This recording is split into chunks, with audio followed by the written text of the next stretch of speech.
Hello everyone, welcome again.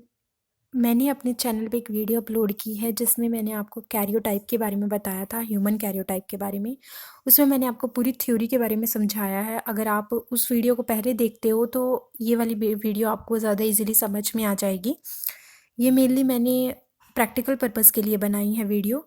तो इसमें मैं आपको बताऊंगी कि किस तरीके से प्रैक्टिकल जो है ह्यूमन कैरियोटाइप के रिगार्डिंग परफॉर्म किया जाता है, और साथ ही वो चीज़ भी दिखाऊंगी, वो पूरा प्रोफाइल दिखाऊंगी जो मैंने अपने प्रैक्टिकल टाइम पे परफॉर्म की थी, जो तैयार की थी, वो चीज़ मैं आपको दिखाऊंगी।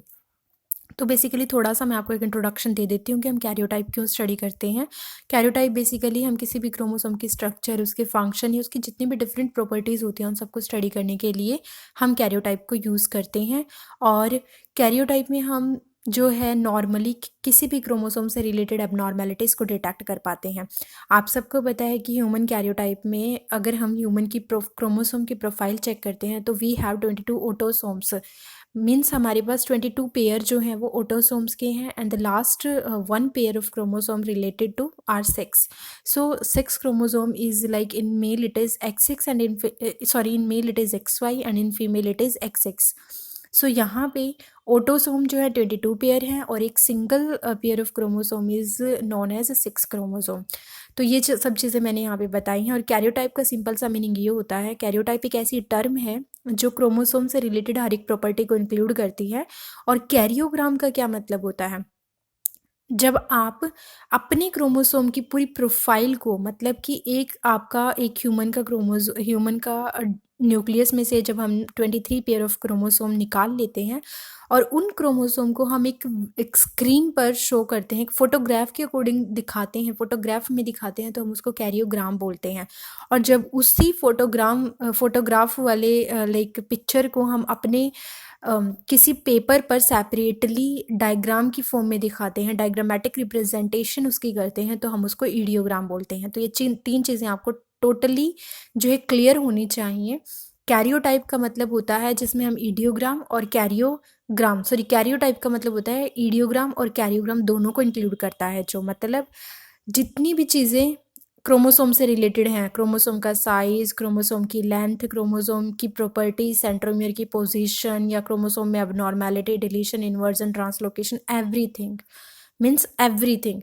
जो चीज़ें भी क्रोमोसोम की हैं वो सारी चीज़ें जब हम एक जगह रिप्रेजेंट करते हैं तो उस पूरे सिस्टम को हम कैरियोटाइप बोलते हैं। और कैरियोग्राम का मतलब होता है जब हम उस कैरियोटाइप को, मतलब एक पूरे जो क्रोमोसोम का हमने सेट लिया है उसको जब हम किसी फोटोग्राफ के थ्रू मेज़र करते हैं, फोटोग्राफ के थ्रू चेक करते हैं, तो हम उसको कैरियोग्राम बोलते हैं। और ईडियोग्राम जब हम उसको ड्रॉ करते हैं, डायग्रामेटिकली रिप्रेजेंट जब हम करते हैं, तो हम उसको ईडियोग्राम बोलते हैं। ओके, तो ये चीज़ें आपको पता होनी चाहिए। इनमें होने वाली, क्रोमोसोम में होने वाली एबनॉर्मेलिटीज़ को चेक करने के लिए मेनली कैरियोटाइप बनाया जाता है। और इसके बेस पर हम डिफरेंट टाइप के सिंड्रोम जो है उनका पता लगाएंगे, जिनके बारे में मैं इंडिविजुअली जो है वीडियो आपको बना के दूंगी, like cri du chat syndrome, Klinefelter syndrome, Down's syndrome. ये जो सारे सिंड्रोम है, टर्नर सिंड्रोम, इन सब की वीडियो सेपरेट आपको बना के दूंगी। लेकिन अभी सिर्फ इसके बारे में है कि हम प्रैक्टिकली किस तरीके से कैरियोटाइप को परफॉर्म करते हैं। तो यहाँ पे मैंने ये सारी चीज़ें लिखी हुई हैं, ये बिल्कुल बेसिक हैं, जो मैंने अपनी प्रीवियस वीडियो में भी आपको बताई हैं, जो मेरे चैनल पर है। उसके बाद हम देखते हैं कि कैरियोटाइप जो है उसको किस तरीके से लैब में परफॉर्म किया जाता है। उसके लिए एक प्रोसीजर होता है कि आप अपना विनस ब्लड लेते हो 5 ml। जब हमें करवाया गया था तो बेसिकली हमें ये चीज़ें नहीं दी गई थी, हमें जस्ट एक प्रोसीजर लिखवाया गया था। लैब के अंदर जो प्रोसीजर होता है वो चीज़ हमें यहाँ पे मेंशन करवाई गई थी, बट हमने इस चीज़ को परफॉर्म खुद से नहीं किया था क्योंकि ये बहुत ही ज़्यादा रिस्की होता है। तो ये चीज़ें हम परफॉर्म नहीं कर पाते because we are student and now we are in our learning phase. तो जो एक्सपर्ट्स होते हैं इन सब चीज़ों के, उनके थ्रू ये कैरियोटाइप करवाया जाता है, और ये काफ़ी एक्सपेंसिव भी होता है, इसलिए ये सब हमारे लैब से जो है इंडिया में नॉर्मली स्कूल लैब में, ये सब कॉलेजेस लैब में ये सब नहीं करवाया जाता है। तो ये एक मेन प्रोसीजर है कि हाँ, रफ प्रोसीजर है कि किस तरीके से आप इसको करते हो। तो वीनस ब्लड सबके अलग अलग प्रोसीजर होते हैं, मतलब सब अपने तरीके से परफॉर्म करते हैं, मे बी कुछ वेरिएशंस यहाँ पे हो सकती हैं। मैं एक नॉर्मल सा रफ आइडिया आपको बता रही हूँ।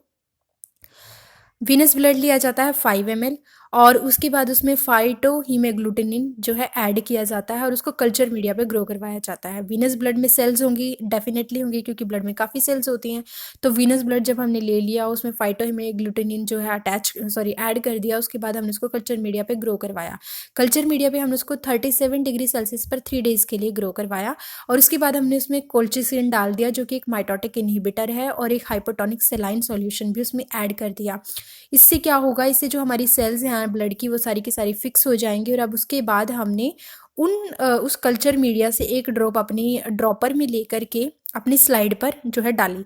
लाइक अगर ये हमारी स्लाइड है, इमेजिन कर लो, अगर ये हमारी एक स्लाइड है और हम ड्रॉपर से इस पे अपने ब्लड की एक सैंपल डाल रहे हैं, ब्लड की एक ड्रॉप डाल रहे हैं, तो उसको डालने के लिए हम इस स्लाइड से काफ़ी दूरी मेंटेन करके रखेंगे और हम काफ़ी ऊपर से अपने ब्लड को, जो एक ड्रॉप है, वो अपनी स्लाइड पे डालेंगे, ताकि वो जो ड्रॉप है वो ईजिली पूरी की पूरी स्प्रेड हो जाए। तो ऐसे में हम मेटाफेजिक क्रोमोसोम को बहुत अच्छे से देख पाएंगे। नॉर्मली कैरियोटाइप के लिए हम मेटाफेजिक क्रोमोसोम को ही स्टडी करते हैं। उसका डायग्राम जो है मैं कभी अपनी नेक्स्ट वीडियो में बताऊंगी कि मेटाफेजिक क्रोमोसोम होता कैसा है और एक सिंगल क्रोमोसोम कैसा होता है। अगर आप बहुत ही बेसिक से पढ़ रहे हो तो ये जानना आपके लिए ज़रूरी है। अब आपने कैरियोटाइप बना लिया, कैरियोटाइप आपने मेटाफेजिक क्रोमोसोम जब आप देखोगे माइक्रोस्कोप के अंदर तो आपको पता चलेगा, और फिर आप कैरियोटाइप को स्टडी करोगे। कैरियोटाइप में आप क्या क्या स्टडी करोगे, कैरियोटाइप में आप डिफरेंट चीज़ें स्टडी करते हो। सबसे पहले एक चीज़ याद रखना कि जब आप उसको हाइट से गिराते हो, उसके बाद स्प्रेडिंग हो जाती है, और माइक्रोस्कोप में देखने से पहले आप उसको स्टेन करोगे, और उससे पहले आप उसको डाइजेस्ट करवाओगे with the help of a solution that is trypsin which is a peptidase. तो यहाँ पे ट्रिप्सिन आप यूज़ करोगे और उसको स्टेन करोगे जिम्सा स्टेन से। जिम्सा स्टेन से आप उसको क्यों स्टेन करते हो, क्योंकि यहाँ पे लिखा है कि जिम्सा स्टेन से हम उसको इसीलिए करवाते हैं क्योंकि जो है सेल्स जो हैं, सेल डिवीज़न के बाद जो सेल्स हैं वो अरेस्ट हो जाती हैं जब हम कोल्चिसिन इनहिबिटर उसमें डाल रहे होते हैं, तो बहुत ज़्यादा वो कंडेंस्ड फॉर्म में होता है। तो इन जो जिम्सा स्टेन होता है वो ईजिली अडियर हो जाता है हमारी सेल्स के साथ, एंड इट लाइक यहाँ पे लिखा है in order to Giemsa stain to adhere correctly all chromosomal protein must be digested and remove, ताकि हम अपने जिम्सा स्टेन को अच्छे से फिक्स कर पाएँ हमारी सेल्स के अंदर और हम उनको ईजिली विजुअलाइज कर सकें। इस चीज़ के लिए हम जिम्सा स्टेन से पहले इसको ट्रिप्सिन से क्या करवाते हैं, डाइजेस्ट करवाते हैं, ताकि सारी क्रोमोसोमल प्रोटीन जो है वहाँ से रिमूव हो जाए with the help of digestion. उसके बाद हम कैरियोटाइप हमने बना लिया, राइट। हमने माइक्रोस्कोप के अंदर देख लिया कि हाँ हमारा कैरियोटाइप इस तरीके का बना है।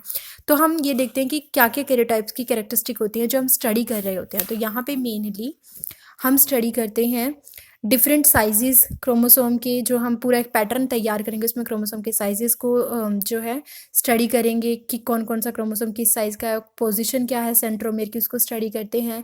एक दूसरे क्रोमोसोम के रिलेटिव साइज़ को स्टडी करते हैं और उनकी जो अनइक्वल लेंथ है या इक्वल लेंथ है उसको स्टडी करते हैं। किसी तरह की ट्रांसलोकेशन या नॉर्मेलिटी है, कोई क्रोमोसोम नंबर ज़्यादा है, न्यूक्लॉइडी हो गई है, मोनोसोमी, ट्राइसोमी, ये सब हो गया, ये सब स्टडी करते हैं। कोई डिलीशन हो गई है वो स्टडी करते हैं। उसके अलावा हम नंबर और पोजीशन चेक करते हैं सैटेलाइट्स की। सैटेलाइट मैंने आपको बताया भी था, जो कि एक टैंडम रिपीट डीएनए कंटेन करता है, तो वो सैटेलाइट होता है जो सेकेंडरी कंस्ट्रक्शन के ऊपर होता है। उसके अलावा हम degree and distribution of heterochromatic region भी स्टडी करते हैं। तो ये बहुत ही बेसिक था, ठीक है।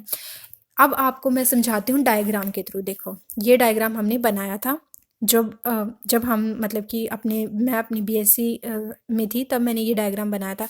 इस चीज़ को समझने से पहले आप एक चीज़ समझो, जो मैंने आपको डिफरेंस बताया था कैरियोग्राम में और ईडियोग्राम में। देखो ये आप देख रहे हो, एक फीमेल का कैरियोग्राम है पूरा। आप इसको ब्लैक स्क्रीन पर कंप्यूटराइज्ड मेथड के थ्रू आप एक चार्ट देख रहे हो जिसमें क्रोमोसोम को अरेंज किया गया है उनकी लेंथ और सेंट्रोमेर की पोजीशन के बेस पे, लेकिन ये कंप्यूटराइज्ड है, इसीलिए हम इसको कैरियोग्राम बोलेंगे, राइट। इसको हम कैरियोग्राम बोलेंगे। और ये मैंने खुद से हमने इसकी पिक्चर निकाल के इनको पेस्ट किया है, तो हम इसको ईडियोग्राम बोलते हैं। या फिर अगर मैं इसको खुद से ड्रॉ कर रही हूँ तो वो ईडियोग्राम हो गया, ओके।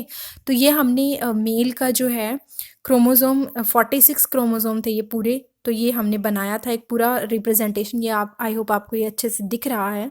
क्रोमोसोम नंबर 1 अरेंज किया था, सबसे बड़े साइज़ में थे क्रोमोसोम 2, 3, 4, 5, 6, 7, 8, ये सबसे बड़ा होता है क्रोमोसोम नंबर 1, और क्रोमोसोम नंबर 21 सबसे छोटे क्रोमोसोम होते हैं। और क्योंकि ये मैंने मेल की प्रोफाइल दिखाई है, इसलिए यहाँ पे एक्स और वाई को मैंने सेपरेटली लिखा है। तो एक पूरी सीरीज़ में डेनवर क्लासिफिकेशन को फॉलो करते हुए हमने ये बनाया था। डेनवर क्लासिफिकेशन में हम मेटासेंट्रिक, एक्रोसेंट्रिक, सब मेटासेंट्रिक, टिलोसेंट्रिक, उसके बेस पे क्रोमोसोम को डिवाइड करते हैं, उनके साइज़ के बेस पे डिवाइड करते हैं और एक ग्रुप में डिवाइड करते हैं। तो ये सब चीज़ें डेनवर क्लासिफिकेशन के अंडर आती हैं।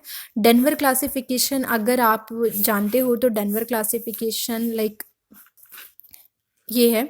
डेनवर क्लासिफिकेशन में ग्रुप ए में मेटासेंट्रिक क्रोमोसोम को रखा जाता है। ग्रुप ए में लाइक 1, 2, 3 ये तीनों रखे गए। ग्रुप बी में 4 और 5 रखा गया। ग्रुप सी में 6 से लेके 12 तक के क्रोमोसोम रखे गए और एक्स क्रोमोसोम ग्रुप सी में आता है। ग्रुप डी में 13 से 15, ग्रुप ई में 16 से 18, ग्रुप एफ में 19 से 20 और ग्रुप जी में 21 से 22 और वाई क्रोमोसोम ग्रुप जी में रखा जाता है। ये जहाँ पे रखे गए हैं वहीं पे इनको एज्यूम किया जाता है, इससे अलग आप इनको नहीं मान सकते हो, क्योंकि आप डेनवर क्लासिफिकेशन को फॉलो कर रहे हो। और उनका साइज़ भी आप यहाँ पे देख लेना कि कौन सा मेटासेंट्रिक है, सब मेटासेंट्रिक है। इसके बारे में मैं कभी फिर बताऊँगी कि किस तरीके से हम इनको मेटासेंट्रिक, सब मेटासेंट्रिक बोलते हैं। ये डिफरेंट होता है, क्रोमोसोम का जो स्ट्रक्चर है वो कभी और किसी वीडियो में आपको एक्सप्लेन करूँगी। तो ये चीज़ें थी जो कैरियोग्राम को डिफ़ाइन करती हैं। ये मैंने आपको दिखाया है पूरा प्रैक्टिकल में किस तरीके से होता है, किस तरीके से आपको कट एंड पेस्ट करना होता है जब आप एक नॉर्मल किसी स्क्रीन से निकलवा करके अपने क्रोमोसोम्स को लेके आते हो किसी प्रोफाइल को। एंड में आपको लिखना होता है कि आप क्या चीज़ मेंशन कर रहे हो, दैट इज़ कैरियोटाइप। इस तरीके से आप उसको मेंशन करते हो, कैरियोटाइप 46 XY मेल, क्योंकि आप यहाँ पे मेल लिख रहे हो। अगर आप यहाँ पे XX होता आपका तो आप यहाँ पे XX फीमेल लिखते। तो ये इस तरीके से आप पूरा का पूरा अपने प्रैक्टिकल पे आप इसको पेस्ट करते हो और इसको लाइक आप बोल सकते हो कि it is human karyotype of in normal male. Normal male इसलिए क्योंकि इसमें सारे के सारे ऑटोसोम्स बहुत अच्छे से डिफाइन हुए हैं, किसी तरह की कोई एबनॉर्मेलिटी नहीं है और मेल क्रोमोसोम को अच्छे से दिखाया गया है। तो आई होप आप प्रैक्टिकल को समझ पाए हो। नेक्स्ट वीडियो में हम इससे रिलेटेड डिजीजेज़ या इसके एप्लीकेशंस वगैरह के बारे में स्टडी करेंगे। Thank you friends.